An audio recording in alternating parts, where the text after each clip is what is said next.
I want to take a moment to acknowledge that some heavy subjects will be coming up throughout the episode. Our guest's work specifically deals with issues like domestic violence, human trafficking, and sexual abuse. Topics that are difficult but deeply important. Most of the discussion is an overview. However, I understand the convo may still be triggering. Please take care of yourself as you listen. To folks for whom this topic is more unfamiliar, I want you to remember from this episode that these aren't just distant issues. They're happening in our communities, sometimes closer than you think. My guest today has dedicated her work to making change on both social and political levels, but she is also a human being from whom these issues are deeply personal. I encourage you to listen with an open heart, and if you feel called, take action. In the episode description below, you'll find resources whether you need support, want to educate yourself, or are looking for ways to get involved. Awareness is the first step, but action is what creates change. Sharing her experience with some challenging health problems, putting a pause on entrepreneurship, and transitioning out of direct care in the public health field, my friend, Camila Lopez. I blinked 4 times and 4 years done passed by. It only felt like 4 damn minutes done passed by. I done seen how quick life can pass by. You done live, you done loved and cried like mad times. Like oh my, then had a whole crowd say oh. Camila, the only question I have for you today, and we will jump off from here, is what chapter of your life are you in? How would you describe it? What are you going through? What things are you thinking about? What lessons are you learning? I know you just said you went through an existential crisis. So honestly, let's just start there, buddy. What happened? So I killed Mujer Arcoiris. You killed Mujer Arcoiris. For context to the viewers, what is Mujer Arcoiris? So Mujer Arcoiris is a woman, it's a woman community. We thrive to empower, we thrive to create advocacy, we thrive to create community and sisterhood through a series of fundraising events for our scholarship program that we have, through our support groups, and just through our networking gathering, events, things. So in context for the viewers, I killed Mujer Arcoiris. That just means simply that I took a break. I told my community, like, hey, like, I'm not in the headspace where I can give you guys like my all, or give you genuinely my genuine self. Because I think when you have a community, or people follow you, or people just want to be around you, you need to be able to give them your best version, no? Right? I wasn't there. I was going through something. I low-key. Oh, we're running, right? This is just running? We're running, yeah. If there's any part of this you ever want to cut out too, like I send it to you before. This is like TMI, like super TMI. It's up to you, whatever you want to tell people, bro. You know what I'm saying? It is me and you. You're my friend. That's why I got real comfortable. It's okay, don't. Yeah. I got real comfortable. For a minute. So I went through a process back in July when I killed my arcoiris of I had some problems going on with my ovaries, and I got my cervix swept, and it was one of the most painful things I have ever experienced. It's worse than giving birth. FYI, I have 2 kids, 2 of them. So I given birth naturally both times, but this was like, it was that pain, but like on steroids, and like I didn't tell nobody, and I just played it off because I had just moved. So like my village helped me move from Lobo to Methuen.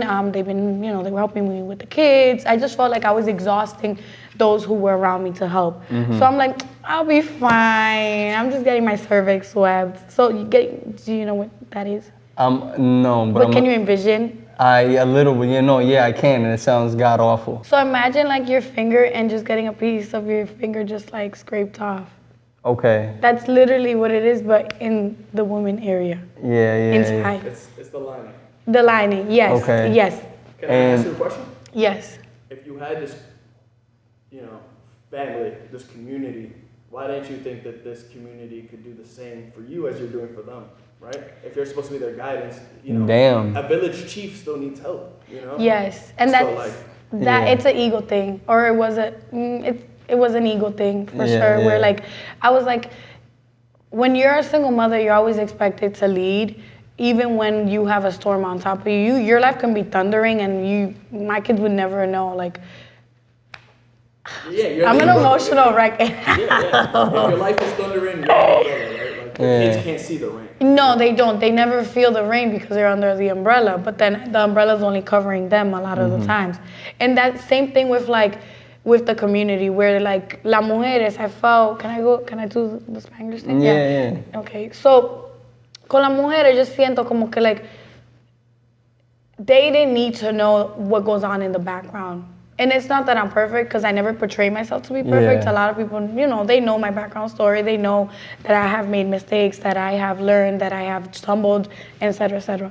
It's not about being a perfectionist. It's more of just like holding myself to where it's like, okay, guys, I'm good. Like, I healed and this and that. So, and I'm currently learning that like healing, there's never an end to healing. There's never an end to healing. You might heal from one thing and then it's on to the next. And I think life just continues to work like that. You might solve one issue that you may have right now, but then when you think things are going great, boom, something happens. Something happens, yo. And it's just a matter of just using whatever you learned in that healing journey for the next healing journey. And that's where I'm currently at, where like, I feel like I need to recenter myself. I've been participating in activities I normally wouldn't. Like, I've been just avoiding a lot of emotions, because when I went through the process with my cervix, the doctor's like, yeah, you can go home the same day. I didn't tell anyone. I went home and I was by myself during the day. It was on a Tuesday. The kids, literally by myself with the dog. And they were like, well, if you bleed so much, they gave me an example of like if what's too much of bleeding. I was bleeding too much to get to the point. And I literally couldn't get up or go up the stairs or down the stairs. I couldn't like literally get up. Like, I literally tumbled down and I dragged myself out of my house. And then I called one of my friends, and my friends, everybody's freaking out, because now she's like, well, why didn't you tell nobody that you went to go through? It's literally major surgery. It's considered surgery. Yeah. And like I had stitches and everything. Like, I had just given birth vibes. That was the vibes. Oh my gosh. And okay, so I have two questions, but the first one is medically related. The next one is psychologically. What the fuck is going on in your head? But the first, so was this the check for like cancer and some stuff like that? Yes, yeah, okay. It was for that. You good though? Oh yeah, no, I'm okay. I just have to do like checkups and whatnot. But like, I'm okay. It's just they have to monitor and so on. Okay. But yeah, when I get to the hospital, the lady's like, why did you drive yourself? Because I was so is it dehydrated? Like my body was so exhausted just from the bleeding and the pain that like I literally had to be in a wheelchair because I was gonna pass out. I couldn't like sit by myself because I was gonna pass out, and they were just like, why did you do that? So definitely going through that whole process took a toll on me, because then I was like, I'm alone, and I like self-sabotage myself in believing that like I didn't have nobody, and it was that I didn't want to exhaust my resources, because I get it, we're humans at the end of the day, and everybody has things going on. So I was like, I don't want to exhaust nobody's resources, but then I put myself in a situation where psychologically, mentally, I was draining myself, because then I was drowning in a cup of water when I literally did not need to do that, and I ended up killing one of the things that I'm really good at and care about. You drowned in 2 feet in like a kiddie pool. Literally. You know what I'm saying? And like all you needed to do was call the homies. And that's it. You didn't want to be a burden on other people. You felt like you was already kind of burdensome? Yeah, because remember, for background, I lived in Lowell for like 6-7 years. Like, you know, like I was so accustomed to just being so far away from everyone that it was like, okay, like, you know, now I'm back over here. Now it's like I have someone helping me pick up the kids after school. My family and my friends, they helped me move everything from Lowell to Methuen. If I need to work extra hours, somebody will get the kids or stay with the kids. Like, you know what I mean? Now I have all these accommodations, but now I'm like, okay, I don't want to like overwork someone. No, I understand completely. It's one of those things where like, I mean, even me, not as a father, you as a mother, like that's crazy. Me running a very small business, sometimes I feel bad asking motherfuckers for help. You know what I'm saying? It took me a long time to get people involved because I was like, nobody else can really, I don't know if anybody else can really do this. I don't know if I can really trust other people to do this, that, and the third. But then you get to that point where you're just so overworked and the thing's not even like coming out good. You know what I'm saying? The quality perishes. And if I can speak from a third person's perspective, like as somebody who helps, right? Yeah. You know, somebody who chips in, this isn't necessarily my project, or it didn't start as my project. Know that I wouldn't have offered my help if I didn't want you to have it. You know what I'm saying? You don't give what you're not, what you're not willing to actually give. You know what I'm saying? Yeah. If you don't have it, you can't give it. You know what I'm saying? But my time is there to share. My efforts are there to share. You know what I'm saying? I feel both of you guys should trust in your community a little bit more in that sense. If you're trying to pay for Daniel to go back to school, like and subscribe. Help the youth. Yes, I'm the youth. Yeah, so that's what I would definitely say learning. There's a lot of little pieces in my life right now that I'm working on and maneuvering around, because apart from like the help and apart from like moving to a new community, I also started a new job. Yeah. And there's been a season of change for you. Yes, there's a lot of changes, and like to dive into like the community, everything goes so hand in hand in it. And I think the theme and the pattern that I see is just like being able to like go back to the people that know me and the people that keep me safe and the people that like that is just that have always been there and have been my grounding space. Because with work, so I no longer do direct care within the domestic violence community. I no longer do that. I'm actually working now for a local agency, and we're going to be going into the high schools and teaching about domestic violence and like the criminal background of domestic violence in the local high schools. So now I get to work with the youth. It's a bit different because with direct care, you're directly working with survivors and the direct trauma. You know what I mean? And again, this is actually, so did you leave direct care because? Yes. Yeah. Why did you leave direct care? So back, actually a year ago, exactly September 21st of 2023. Yes, exactly, yes. Congrats. A lot of change. You got a new job, you know what I'm saying? Like, that's in order. Right? Yeah. Congrats on making that. Thank you. But yes, a year ago, I left a local agency in Lowell because I actually was doing their what was I doing? I was running their case management program for one of their housing programs that I actually helped develop. It's very similar to home base. It's called rapid rehousing. It's a 12 months to 24 months housing program that was developed alongside with HUD. So the housing department of the state of Massachusetts was actually part of the team that helped develop that program for that specific that area. Let's say. So I did that, but then I also was doing a lot of like legal advocacy, where like I would pretty much educate and like support survivors on going through legal procedures and just be able to like help them maneuver and get them resources and get connected to the correct people to help them make the process easier. Absolutely. So I was doing all of that. And then I was also like, if they needed me at the shelter, I would go to the shelter. As someone who's bilingual. You got it? Yeah, someone who's bilingual. It's hard being one of the few people who only speak two languages, specifically Spanish. Because not only you're an asset and a resource, but like, I got like 2 brain cells left in me by the end of the day, because now I gotta go from one language to the other. And not only that, you're translating directly, like speech-wise, you're also translating documents. You're also typing up documentation. You know what I mean? So you're always like the key person and for me, it's hard to say no. So I ended up pretty much overworking myself. And then one of my last cases was actually a trafficking case. And I got very triggered because it was very hard to work with that type of trauma, because trafficking, sexual assault, and domestic violence all have their own, I want to say their own degree of like severity of how, and as someone who's a survivor herself, like I have my own stuff. But I vividly remember watching a documentary about sex trafficking my senior year of college, and I was the only one crying.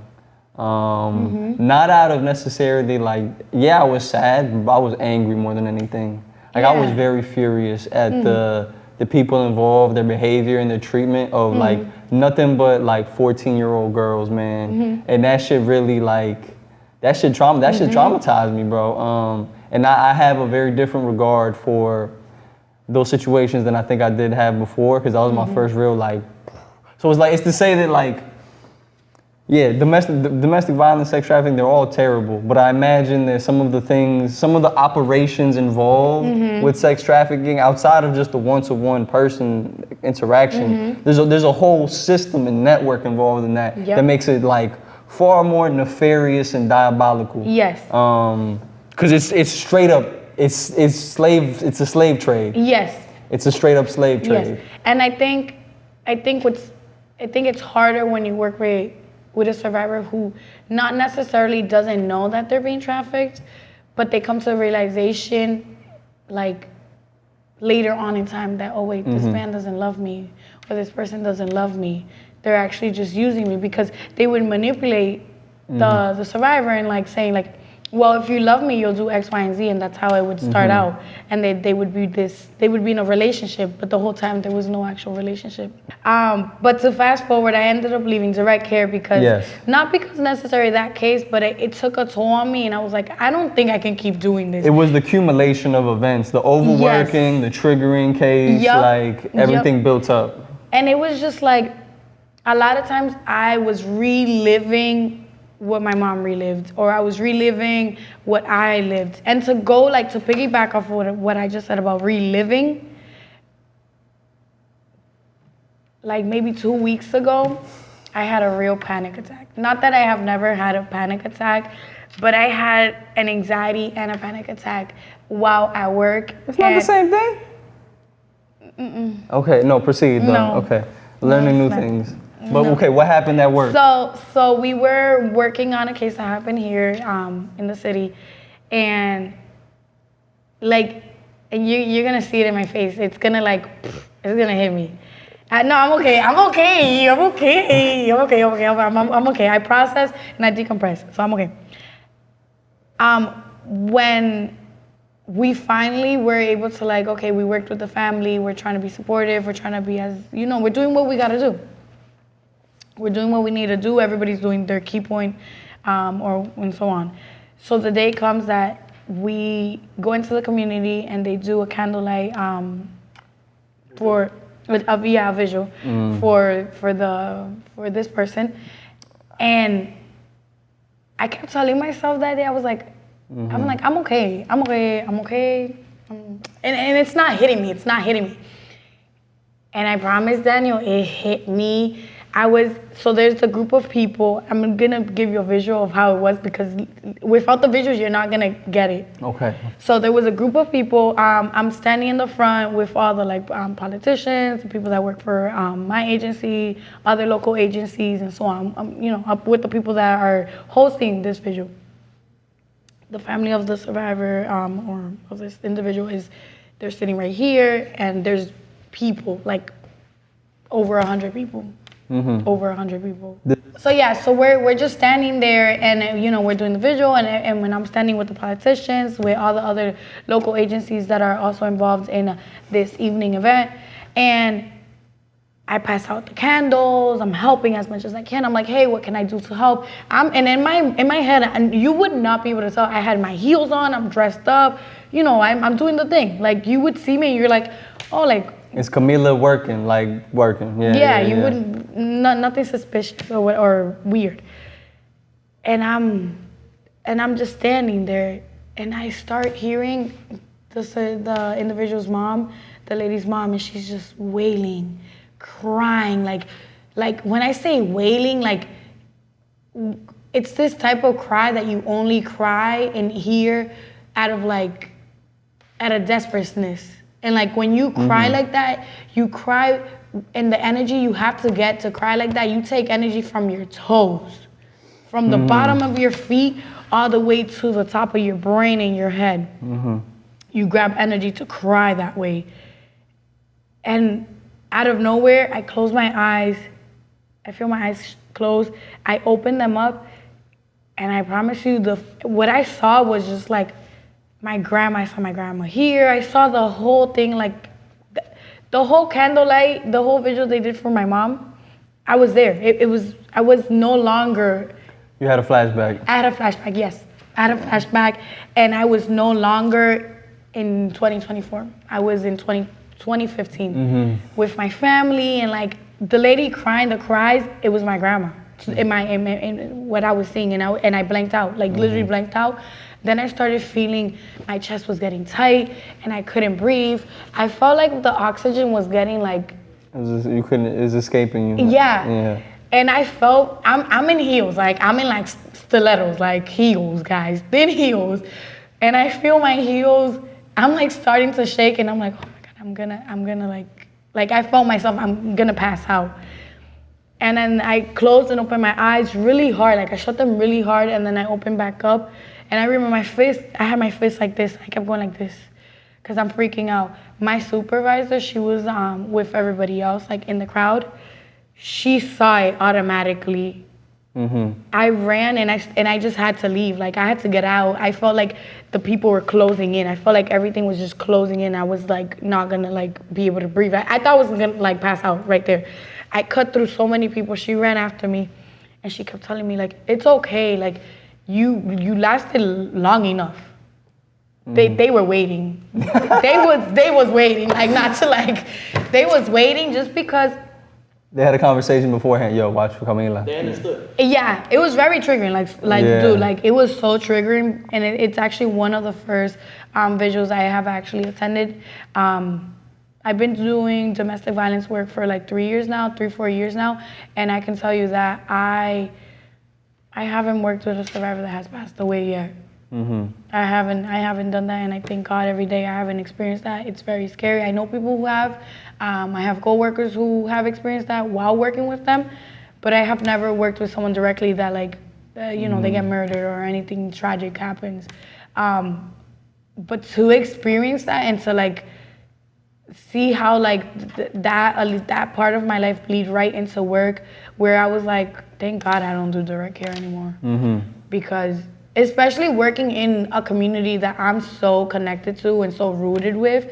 Working back here initially, I moved back, yes, because of the support, but also like, I know what I was born to do. Like, I'm very aware and very like grounded in that sense of like, I want to be able to give back to my community. I want to be able to like help people and let people know that these resources are there, that they are not alone. Because every woman or every survivor that I may work with, I know that at least I didn't fail them, or I'm not failing them. Yeah. You know what I mean?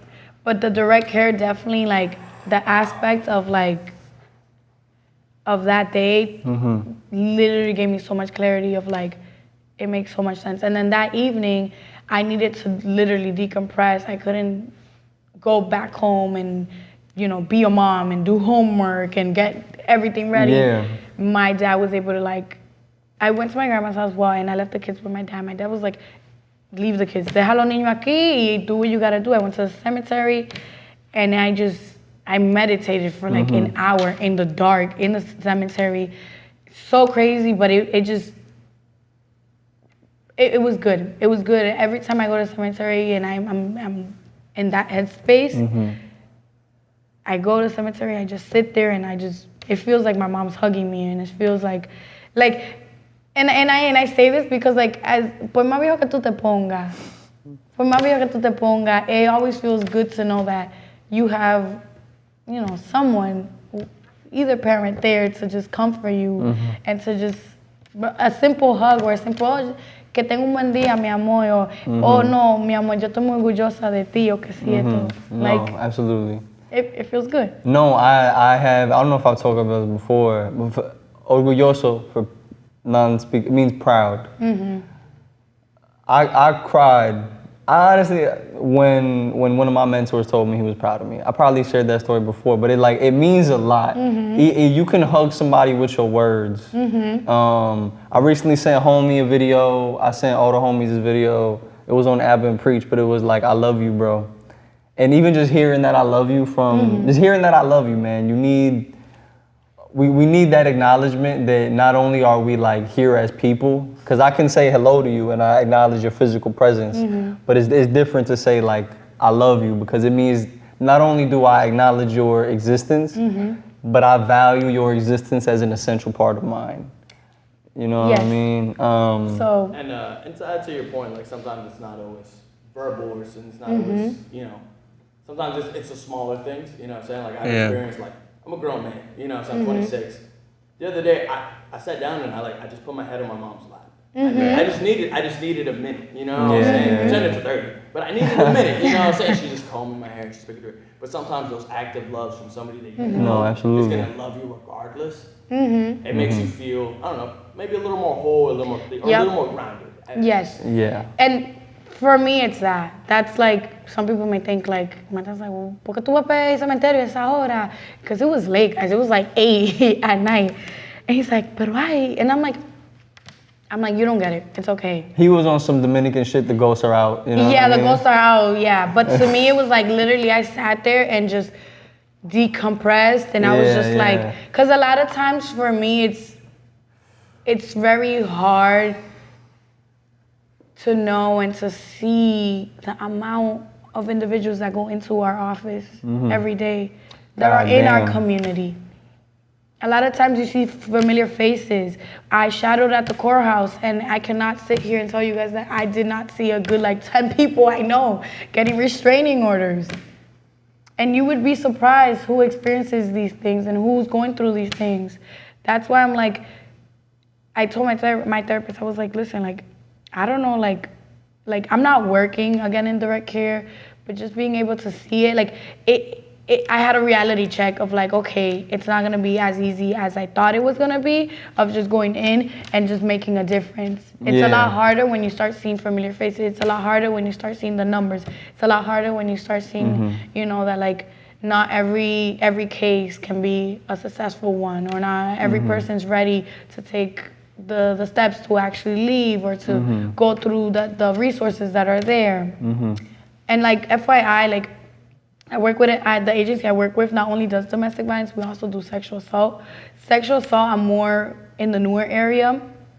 I'm exploring it. I'm seeing how things are in that realm. And I think sexual assault it's so heavy. It's so overlooked, and just like learning about how consent is so important, and teaching the high school students about consent, teaching them about how like sexual assault isn't only like physical, it can also be like someone can send you a picture and you're not expecting that picture. Like that's sexual harassment. Like, if any viewers, male specifically, y'all send unwanted dick pics, don't subscribe, unsubscribe. Don't do that. Don't do that. That's sexual harassment. We're very big on consent here, and like not to like to take it to like the educational level of it, but it starts with the youth. It starts with the high school students. Especially because like in high school, like let's think about it. You'll go to a party and you see that your boy is messing around. He's gonna go smash Shorty, but Shorty's intoxicated. Bro, don't go smash Shorty. Shorty's intoxicated. She's not at her well senses. Please don't do that. Leave it. Leave that shit for tomorrow. You got time. If she really like you, she'll hit you up tomorrow. You feel me? Yeah. So like going into that part and like moving on from the DV of it and moving into like the sexual assault, it's so crazy. We also do like cases I've seen that also have a child advocacy. As a parent, and I'm sorry to like ramble into that, but like as a parent, it's so hard to process that there's a child advocacy for sexual assault. We see little kids, like kids my age, going through like kids your age? No, kids my kids my kids age. Yes, kids your kids age. Yes, I'd be like, you're not a kid, Camila. But. No, I feel like a teen mom sometimes. I be feeling like a teen mom sometimes. Sometimes it hits me like, my son's gonna be 7. I had this kid at 17. I mean, you was a teen mom, yeah. No. Like it hits me sometimes that I'm no longer a teen mom. Yeah, I wanna add this point for a moment. It's somewhat relevant, somewhat not. But I learned this recently, and I think it's relevant. You know, I was watching this video and it was basically these like hyper-conservative Christians discussing divorce with these more or less regular non-associated, affiliated religious people, right? Liberal, more or less, right?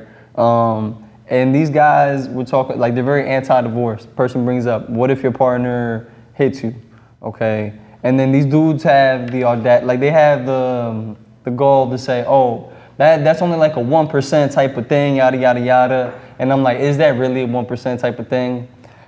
I Googled, how many people are married in America? Almost 50%. You got 330 Americans.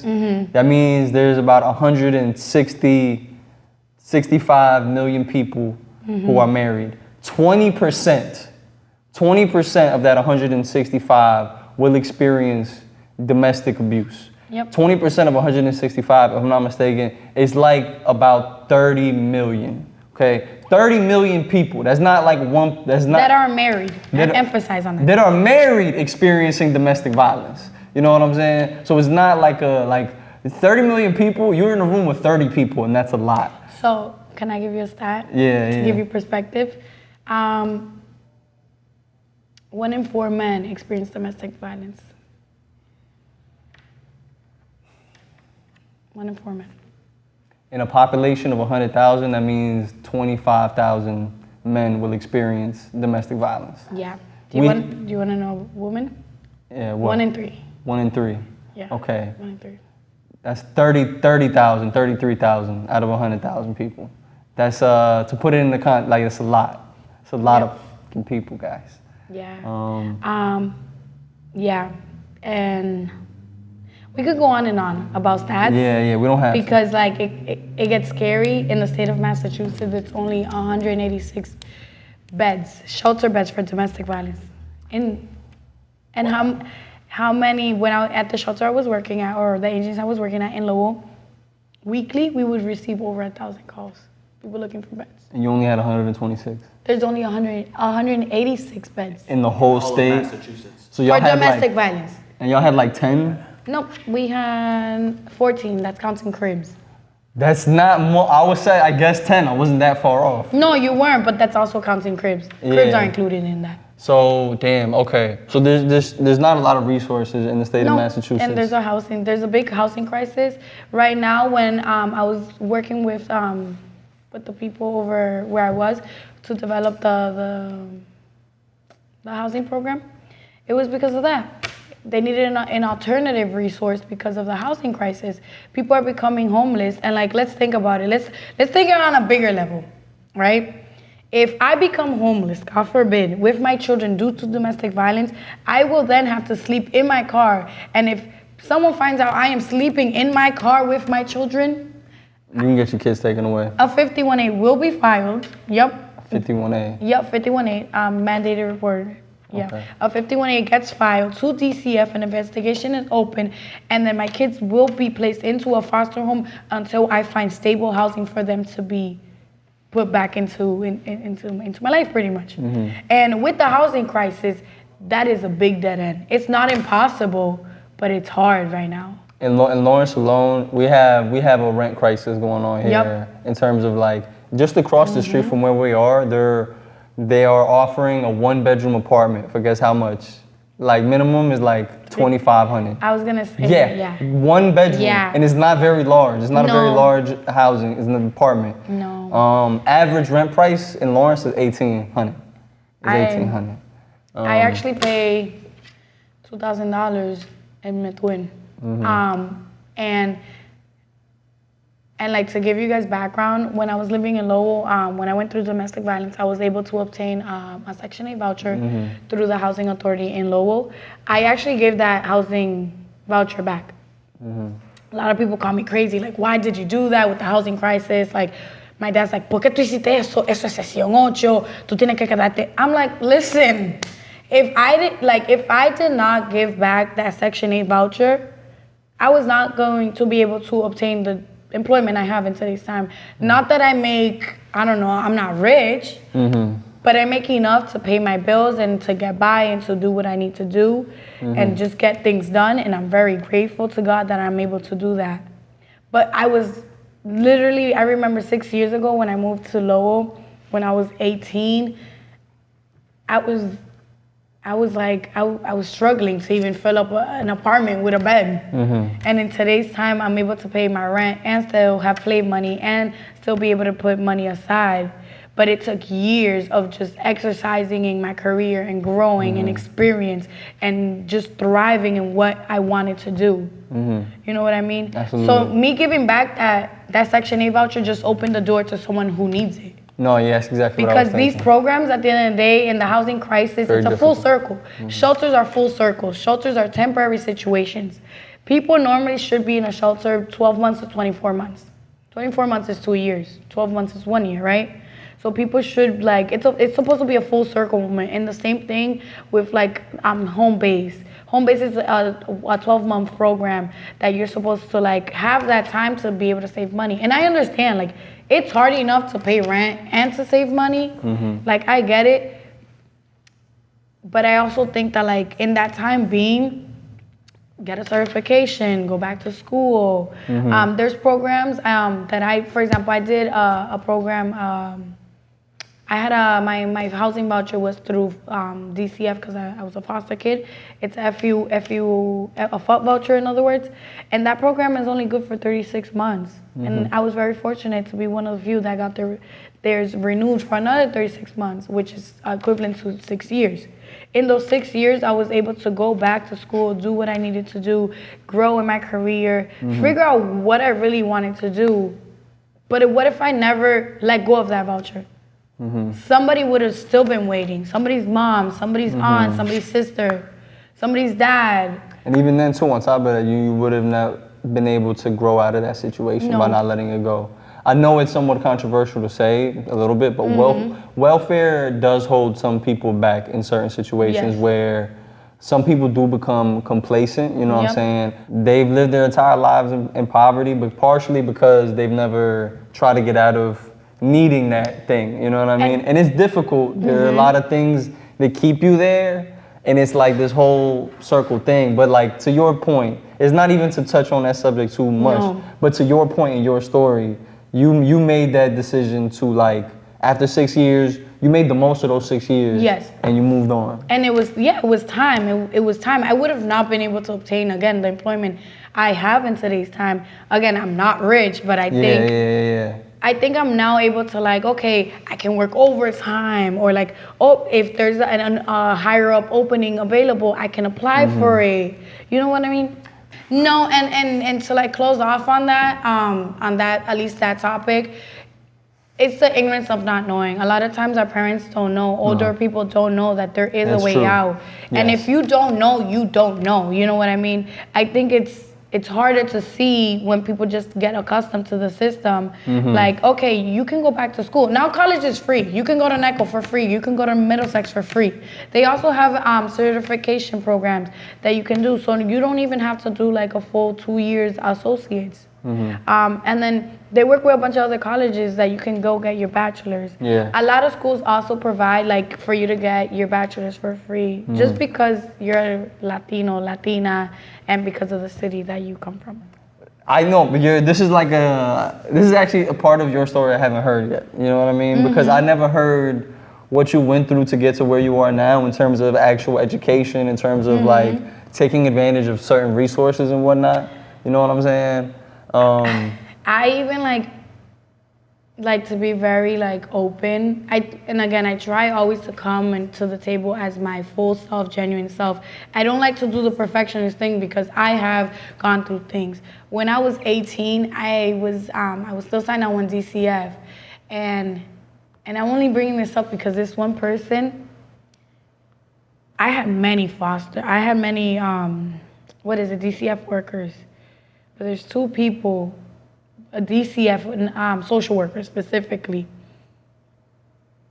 that till this day I still have communication with them.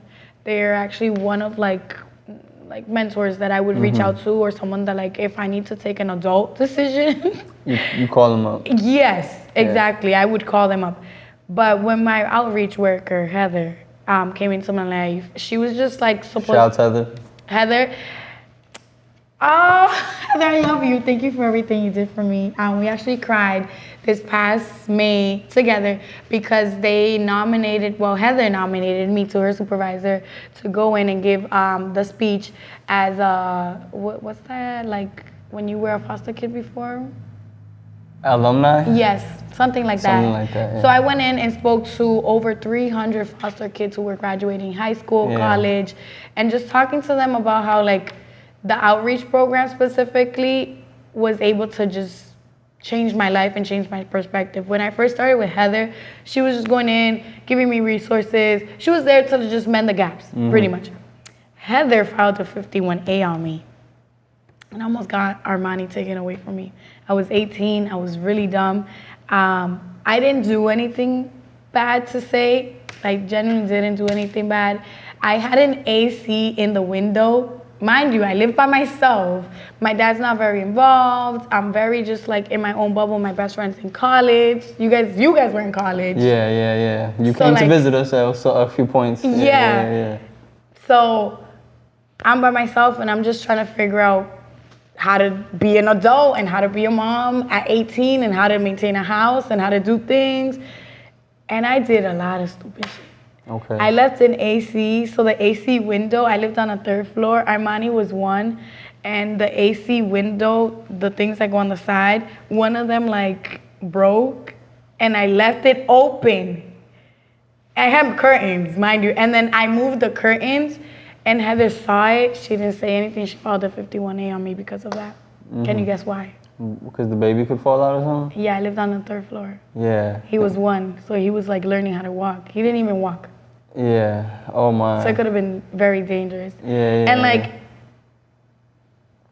I don't know if you're It's to gonna say judge though me that for that, but like, it's not the end of the world though. A 51.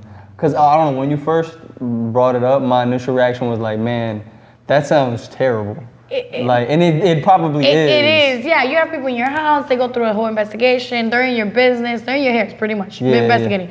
51As are great in the sense of like, they do keep kids safe.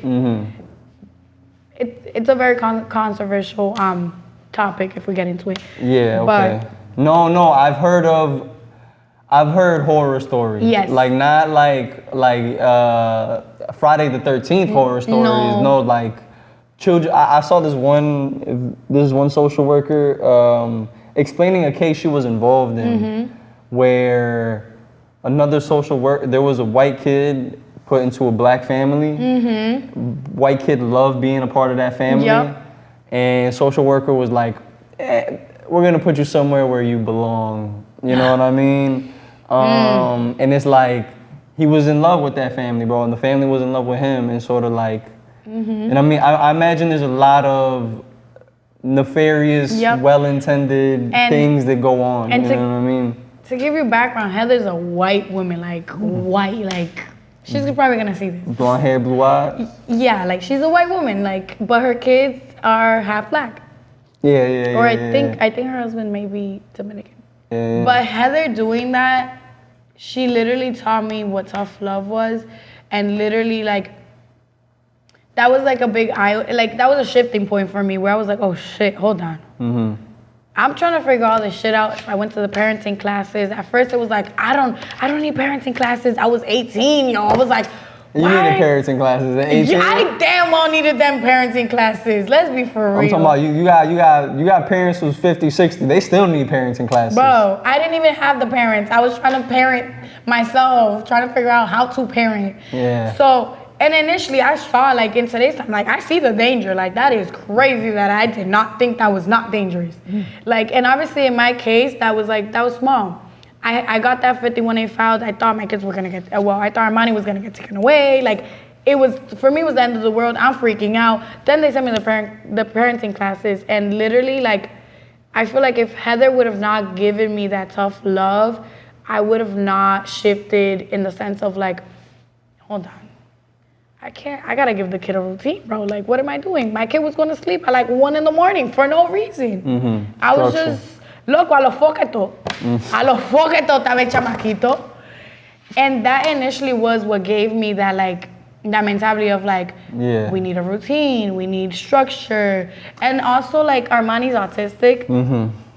So that was also one of the things. Once we started implementing the routine, she was also part of that process of like figuring out my son has special needs and figuring out that like just figuring things out. Like she was always there. She's still there. If I call her now and be like, hey, I'm freaking out, she will literally drive from, where does she live? From like Fitchburg, that area, and drive down to here to comfort me and make sure that like I'm grounded and make sure that I'm doing things. Before I took this job I have now, I talked to her on the phone, weighed out everything. Before I decided to leave my Section 8 voucher, I weighed it out. Before I decided to change my son, Armani, schools, I waited out with her like, okay, is this gonna work? Is this not? She helped me do the research for like, for example, Armani, since he has some developmental needs and some educational needs. She helped me do the research of figuring out what do these districts, these public schools offer, how is this gonna benefit. So having someone like that definitely was so crucial for me. And like she wasn't related to me. She didn't look like me. She was different than I am, like physically and like even background wise, like, you know what I mean? Like, and we were able to get past all of that. She was genuinely doing her job because like literally she cared. So like, I don't know how I got into that, but you're a yapper for real, bro. I am a yapper. I just jumped into. Welcome to the club, though. I'm certified. You know, I was ranked #1 yapper in my office. Oh yeah, in the office, they're like, you can fucking talk. They're like, bitch, shut the fuck up. I'm like, bitch, I got shit to say. And then. You good. No, I'm just checking, making sure. What was your question at the beginning? I want to make sure I cover everything. The initial question was, and you know what? Because now I have a follow-up. All right, we definitely got sidetracked from the question. We did. But like, it's okay. That was actually kind of the point. The question was, what chapter of your life are you in? Okay. This has been a chapter of transitions and changes, right? You going from, you switched jobs, you switched locations, you deaded you deaded your nonprofit, your side business. Is it gone forever or is it gone for now? No, it's gone for now. We're actually working to see if we can do some collaborative work with some other nonprofits in the community that do similar work that Mujer Iris was doing. We're also trying to revamp it more because that's what I wanted to get into. Because, you know, when I said I'm going through an identity crisis, I love what I do and I love working in the field of domestic violence and I love like helping people and I love being able to talk about my story and uplift people and inspire people to want more for themselves and to just keep going and to see the better side of life. I love doing all of that, but recently I have been feeling like a lot of times people just know me as the girl that her mom got murdered by her dad. Like, that title hangs on top of me. I can walk into a barbershop and someone will recognize me. I can walk into a salon. I can walk into Majos. Bro, the bodega. I can walk into the beauty supply and I'm gonna bump into someone that's gonna be like, ay, sí, yo conocí a tu mamá. Ay, pero ¿y cómo están ustedes? ¿Y cómo está tu hermana? Ay, hombre. Y eso es una pena. I hate that shit, bro. The feeling you have to hate. Do you hate that shit? Yes. So that's where it was. So at work recently, so Domestic Violence Awareness Month is coming up in October, so it's been a little chaotic. We're gonna be having a couple different events. At the end of this, I'm gonna be talking about this. Is this gonna be out before October? No, it won't. Okay. It goes out in 2025. It's okay. We'll talk about it anyways, so please, no, go ahead. So you guys can still know. But we're planning a couple different events, and in this event, there's specific individuals from outside the agency that are working with the agency I work for that came in. They're like, we want Camila to talk. We want her to tell her story. This was like literally the week after I literally almost passed out in front of over 100 people. So everyone at work is very like, they're very considerate. Like they're making sure that like, nothing's triggering me, that like they're just being very considerate of what happened prior that week. They're like, we want her to talk about her experience and my boss is like, I don't think Camila wants to. She brings it up to me and I told her, I was like, I feel like every time people want me to talk, They want me to talk about how does it make me feel that my mom died and how hard it was for me to get to where I am and why I work in DV and domestic violence and this and death. And I don't want to talk about those things. And it's not that I don't, because I love to tell that story and I love to empower people. I love doing that. It's not that you don't care. It's that it's. There's more. Yeah, it feels like they're asking you about who you were, Yes. not who you are. You know, so Yes. they don't want to know you now. They want to know the past. Yes. And it's not highlighting the story of overcoming. It's highlighting the story of what you've been through or Yes. like the struggle. And I get it. Everybody has a struggle, and you should respect your struggle. I don't think you should romanticize that. Yes. So, yes. So, Nick, I've been saying some shit. shit, bro. You. Oh, I'm gonna my mic you up. Iron. goddamn. Okay. It's literally that. It's that I Yeah. don't want to live in a society where I'm creating this novela that, ay, hay que pasar trabajo para tener una vida buena, para superarte. It's not okay. You don't need to go through domestic violence in order to make yourself feel happy. Or like, let's bring it down. Let's bring it more down. Let's bring it to the basics. You don't need to go through heartbreak in order to find love. And Yeah. on a simpler note. Yeah. On a simpler note, on a note that we can all relate to. You don't need to struggle in order to be someone. Yeah. It's okay. And I say this from a point of view as a mother.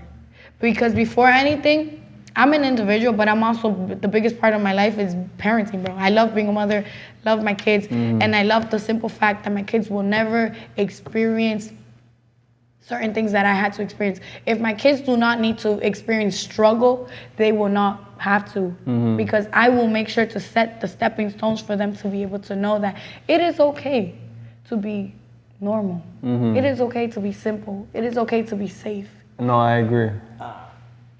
If I can, Please. maybe we'll slogan it, but it doesn't take tragedy to make a masterpiece. It takes love. Coño. Loco, pero tú te pasaste. I gotta say that. Nick, cameraman, just said, it doesn't take tragedy to make a masterpiece. Sometimes it only takes love. That's a bar. Give me that. Hey. That was hard.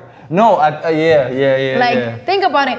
And I only say that, like, I only think about these things because we see so many sad stories, and like in our city specifically, yo, you know how sad it is for me to go into the office to find out that a young man was shot and killed, or that a young woman, a mom was, you know, unalive. Like think about these things. Like, we think that like we have to experience tragedy. Tragedy, Yes. Say it in Spanish. Whatever. Tragedia. It low-key Tragedia. kind of translates, you know. Tragedia. Tragedia, tragedy, you got me. Yeah, like literalmente uno no tiene que pasar cosas feas en la vida para poder llegar a ser alguien. It's okay to be safe. Like, a lot of times we think being safe is boring. Yes, it's boring, but safe is good. And we only think that being safe is boring because we want to live in the chaos. And this is something that I resemble with myself. I'm projecting a lot right now. Like, I'm big projecting, because you were asking me where I am right now. And I feel a lot of times I love the chaos. I love the adrenaline of like danger. I love the adrenaline of like the fast life. I love just like, wow, like, okay, what's gonna happen next? Like, and I'm trying to learn right now that it's okay to slow down, to bring it down, to center myself. It is okay to not have to be somewhere on a Friday night, that I can just be in my house, reading a book, comiendo. No, yeah. I have two things, because two things are important. I feel like, one, us poor people, or us people who are born poor, you know, one day we're gonna be rich. One day. I'm gonna be rich. Soon. You gotta manifest that. I'm gonna be rich. I don't know about y'all. I'm gonna be rich. Good looks. I mean, bring us with you. Nah, come through, Oh, bro. I God, got the bro. wagon. Like, what's up? I'll clean your house, bro, whatever. Come through. You know I what I do mean? garden work too. But us poor people, to a certain extent, I feel like we are taught to commodify and monetize our pain and our tragedy, right? And it kind of makes sense, right? Because as humans, we love drama. We love an underdog story, right?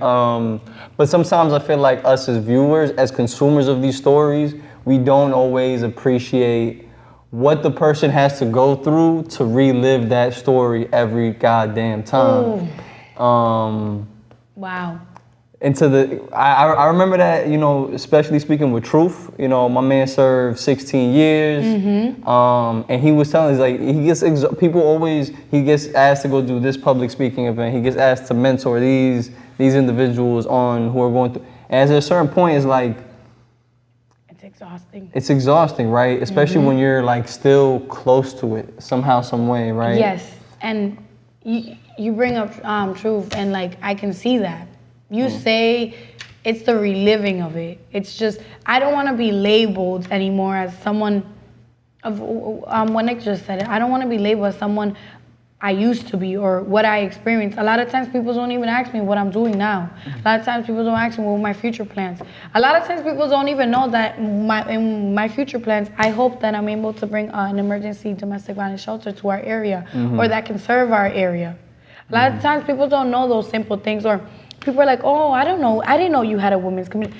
You don't, because you don't ask me. And I'm talking about specifically like older folks who've known me and who have walked with me from when the incident of my mother passing happened, who see me. I actually were working alongside with one of the local domestic violence agencies, and I walked in for the first meeting because we got this grant that we're working collaborative with them.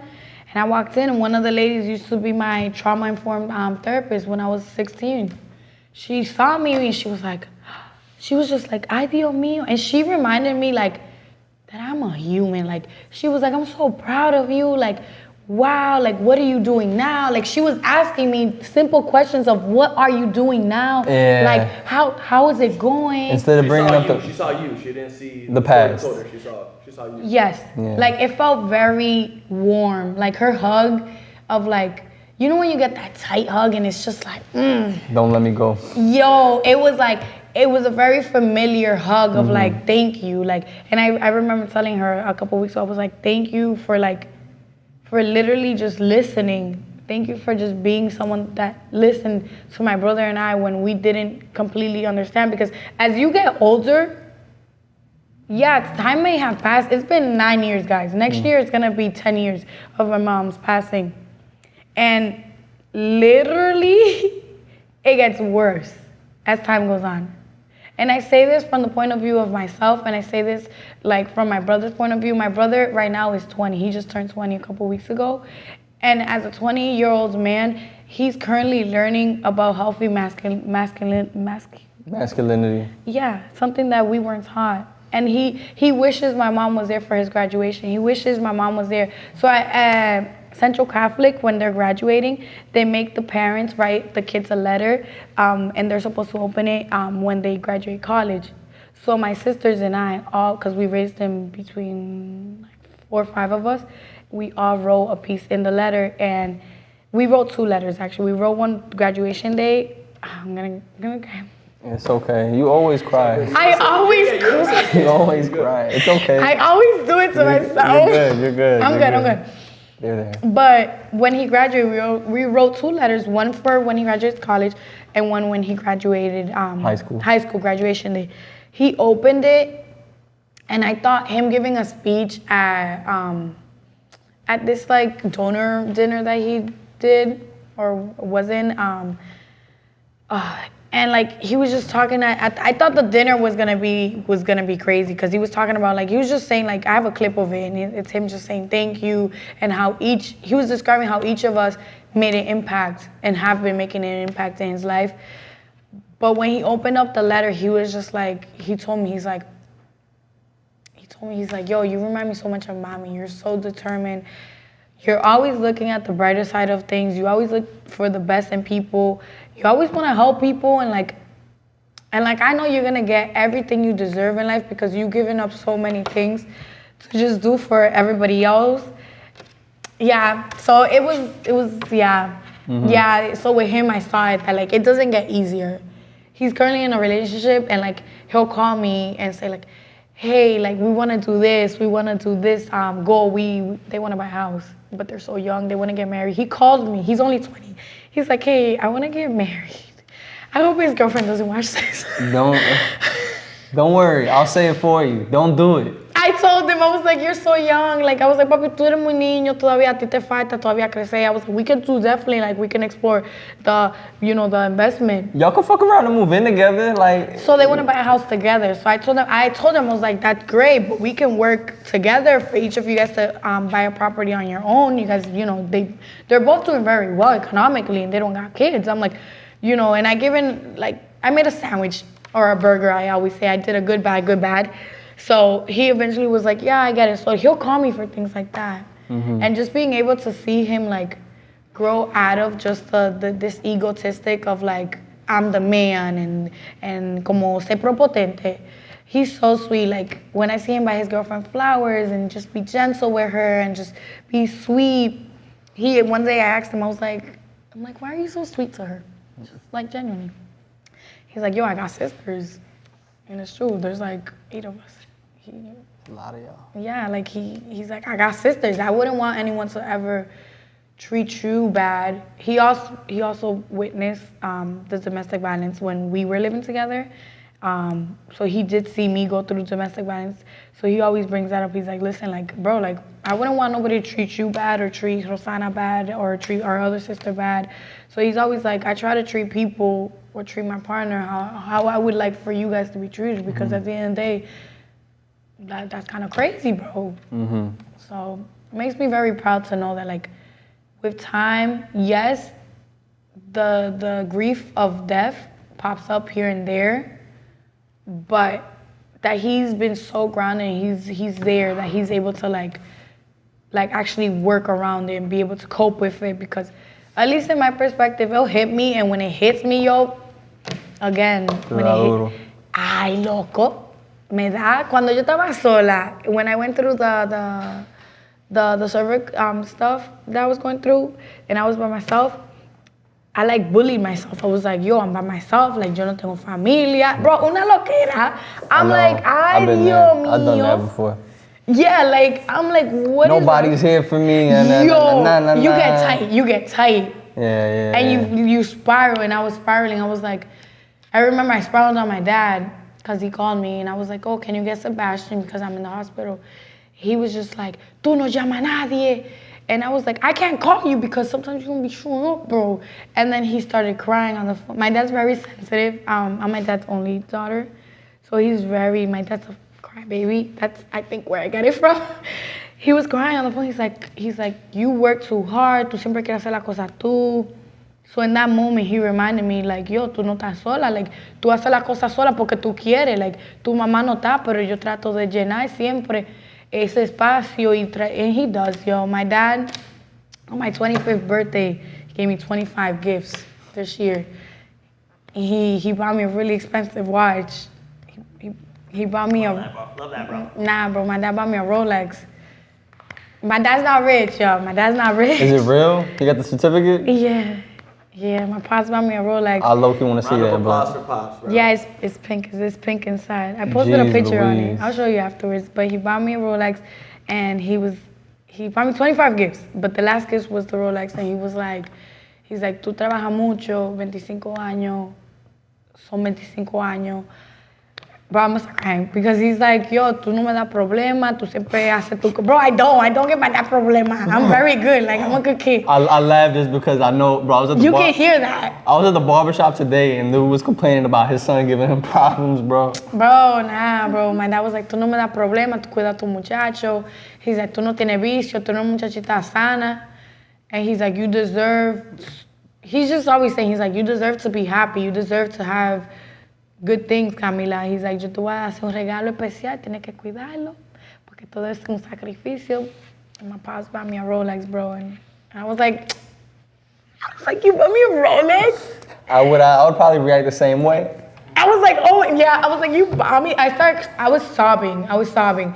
And I also feel my dad has a lot of guilt trip, to dive into that part of the village of it. My dad has a lot of guilt because my mom's not here, and when my mom was around, we weren't rich, but my mom made things happen in our household. We live very comfortable in the sense of like, si ella un día podía comprarme unos tenis que yo quería, me lo compraba. She made things happen. I can't sit here and be like, no, yo soy uno de esos muchachos que pasó hambre. Pasamos un momento, sí. But when like she was there and was like able to give us what we needed and what we wanted, she made shit happen. So I also feel like he guilt trips himself into like. It be like that. Into like, you know. You know, it's easy, I think, to take responsibility for things like that in those situations. I know I've taken guilt for things that had nothing to do with me, but because it was associated with family at some point, you know, it feels hard not to take it. Because you know what I mean? You feel accountable for the people involved. Yep. So you therefore feel accountable for the guilt involved. But I definitely will tell you, my dad, he's one of those people that I love with my whole soul, and he be going out and about and doing what he gotta do. And like with this big move, he's been helping me so much with the kids and the transition. And he asked me, he's like, pues tú no estás haciendo los grupos, tú eres una muchacha que la gente escucha, tú tienes que aprovechar ese don que Dios te dio, because he's like, you have the power of getting people's attention when you walk into a room. He's like, you need to take advantage of that. You want to help people? He's like, tú aquí llorando y de bebé y de gritona. He also said some other words that I can't say on camera. It's okay. He's like, yo, stop crying. I remember he told me a couple weeks ago, he's like, deja de estar llorando, vete a hacer tu grupo de mujeres, que las mujeres a ti te necesitan. Tú eres una mujer demasiado empoderada para tú no dejarle a tus hijos una legacy. And I said, you're not wrong. I was like, you ain't lying. So I've been trying to organize myself and get back to it and get in tune. I actually, we did our website and everything. We were ready, and we were actually going to be having our Creciendo en la Oscuridad event for Mujer Arcoiris. And it triggered me. It triggered me. I'm like, bro, I'm not even growing in the dark, bro. Yeah. Dad, what is it? Is it Tupac that says the flower that grew in the concrete? Yeah. Bro, I wasn't growing. I wasn't watering myself because I was drowning in the cup, because I wasn't tilting. I wasn't tilting the cup, bro, to get water, bro, to grow. So how can I create this event? How can I host this event? When you're drowning in the kiddie pool. Bro, I'm grown. Like, I ain't growing in the darkness. I'm literally in the darkness, hitting the same wall, bro, and I'm drowning in the same kiddie pool. So I literally was like, yeah, I can't do this. But Pops definitely came through and told me and gave me the motivation and just gave me a pep talk of like, ponte la pila. He's like, tú no vas a ser rica. Tú vives diciendo que tú vas a ser rica. ¿Cómo tú? You just told, yeah. He be saying, he's like, ¿cómo tú vas a ser rica? He told me that he's like, ponte Rolex para que la gente vea que tú vas a ser una mujer fuerte, empoderada. Tú eres una mujer rica ya de cosas. I'm like, he was saying, he's like, bro, tú eres rica de salud. Tú eres una mujer rica demasiado. Tú eres muy rica. You know what I'm saying? To this point, your character is rich. You know? Yeah. Life is rich. The people Richness. around you, like, that brings with, that's richness, Yep. you know what I'm saying? It's Rich in not- spirit. It's Yep. not monetary. No. You know what I'm saying? You're a person. Who No. You are. Yeah. It's powerful. No, that's what he was saying, because I be, like you said, bro, I be coming into the space, bro, dressed up. Yeah. Like right now, bro, I'm gonna walk every time into a space and make sure I feel my best self, make sure I bring my best self and most genuine self. I want to put a pause right here very shortly. I want to ask you one last, we've been running for a minute now, you know what I mean? Yeah, I'm talking hella shit. You were like, oh, we only got one question. Oh, well, what are we going to do for an hour? I should do a podcast, Café and Cheese, man. Okay, yeah. Cafecito, but you gotta, I don't know how to do this. I'll help. You be busy, so I don't want to disturb your peace. Give me $20 and I'll make it, you know what I mean? $20, that's it? Yeah, for you, $20. For now. For now. No, but on a serious note, okay. Good for you. So what's next? What's next? If I tell you what's next, you're gonna be scared, bro. Okay, scare me. So what's next? That's a hard question, because I feel like all of us have a lot of plans and all of us have a lot of goals up here and we want to do all this, but it's all about execution and delivery. And if we don't have a plan out or the blueprints of what we're gonna do, no vamos a hacer nada. And right now, I think I'm still in the planning phases of what's next. But what I can definitely tell you and like tie in is that Mujer Arcoiris, that shorty ain't dead. She's just sleeping. She's just sleeping. Sleeping Beauty about to wake up. Don't worry. She's gonna come back. But this time, I want to make sure that not only it's the community of it, but I want it to be bigger than just the support groups. The support groups are great. The women empowerment groups are awesome. What's the word? The turnaround? The turnout. The turnout is always great. People feel very identified. People feel very heard. But I want to create more resources. Like, I would love to create a food pantry. I would love to create a diaper bank, or even like a community fridge. I want to tap into the actual problems. So, but all of that takes time. I think the smaller portion of it is just bringing in definitely a community fridge for the summer of 2025, working with some other agencies around here in the community, or even creating on, like, I don't know if you ever heard of Girls Inc. Girls Inc. is a program. I have, yeah. They work with Jeannie Geiger. Are they based in Lynn? Or not based in, but they have different, the YWCA has one, I think, and there's a couple in different towns. Okay, I think there's one in Lynn. I think that's how I heard about it. So the Girls Inc. pretty much it's a program for little girls, and they can do different activities, from science experiments to like self-care to like women empowerment, or like little girl empowerment, to say little girl empowerment. I want to be able to bring something like that, but for moms. Like, I want to create a resource for moms. More in the realm of like education and empowerment. Yes, because I'm very big on, like, with the correct tools and meeting the correct people, you got the key to success right there, bro. Meeting the correct people and having the correct information can open so many doors, and sometimes we forget that. So the next step is education of a sort? Yeah, it's creating the resources pretty much, and bringing more resources in the community, specifically to our generation, because if I sit here and tell you about the demographic and what we get back when we do like surveys, Mujer Greedy serves our generation, our group of people. There's a lot of young moms. No, yeah, I went to Think high about school it. with a lot. Like, I'm one of them. Yeah. We didn't go to high school together, but you know me. No, I do, yeah. But I could name 10 more on my hands right now, but we're not gonna do that. But in the surrounding area, there's no like young mom program, like no young mom circles. For example, you imagine you have these young moms, new moms that want to just go out and talk to people who are in the similar interests that they have, or going through similar things. Because it's very hard sometimes to go into a space that there's older moms, because they might see you as like, oh, you're younger, and you just had a baby. So being able to create those spaces for young moms would be great. Moms who are 18, moms who are 25. No, I think, you know what's wild? I guess I've been thinking about this lately. I've been thinking about parenting, my parents, other parents. But there's no handbook to this shit. No, you know there's what I'm not. saying? However, I think that in our society, we get so used to living in silos, like in these individual boxes, that we forget we can learn from other people how to do the things we need to do in life, because somebody else has already done it and has already made the mistakes. You know what I mean? And to like piggyback off of that, imagine having a community that you can go to, and a sisterhood that you can go to, and they can teach you something. Because let's say me, I asked one of my good friends, hey, I don't know how to deal with this website thing. My friend taught me how to do that. I can go to you and say, hey, Daniel, can you teach me how to work a camera? And bro, like, are you gonna be fucked up and be like, no? Maybe. No, I'm Don't kidding. do that. I wouldn't do that. I wouldn't do that. Don't do that. I would only jokingly say that. But this was great. Thank you for coming. This was awesome. When's Mujer Arcoiris coming back? 2025? Nah, before that, you crazy?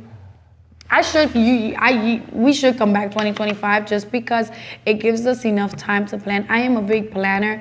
Like I mentioned, at some point my son's autistic, so like I feel like my brain just runs on the autistic routine and the spectrum, because everything's just catered and centered in place to like be adjusted to that level. So I always feel like, be patient, because I initially wanted to come out with this October of this year. But nah, let's cook. I like want to do something good. Like, let's cook. You gotta cook. Let it cook. You gotta cook. Are we done recording? Nah, we're about to be. Not yet. Let me hop in there real quick. Mujer Arcoiris 2025. Y'all better be there. I just wanted to hop in real quick. This is a shout out to all the parents that made us feel like we weren't poor when we were poor. You know what I'm saying? Shout out moms and all those parents, all those dads that make us feel like we have son. Second question, if I could ask you a question to the audience, what's the difference between someone holding you someone hugging you, and someone embracing you. Damn. All right? So you let me know, get back to us in the comments. All right, peace and love. Peace and love. Oh! This was great. Hit that button. Wait, are we done? Yeah, we're done now. Last time? Okay.